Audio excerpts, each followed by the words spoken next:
కలియుగమున కల్పతరువు నీడ నీవని కనులు తుడుచు కామధేను తోడు నీవని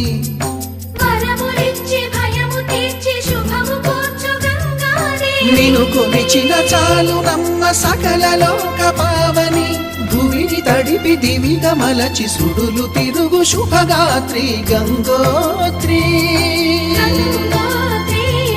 విష్ణు చరణమే తన పుట్టినిల్లుగా శివగిరికి చేరిన సురగంగ నీవని గండాలను పాపాలను కడిగివేయగా ముక్తి నదిని మూడు మునకలే చాలుగా జలది వెనతలకు పోసె జనని గంగా భవాని ఆమె అండ మంచుకొండ వాడని సిగ పూదండ గంగోత్రి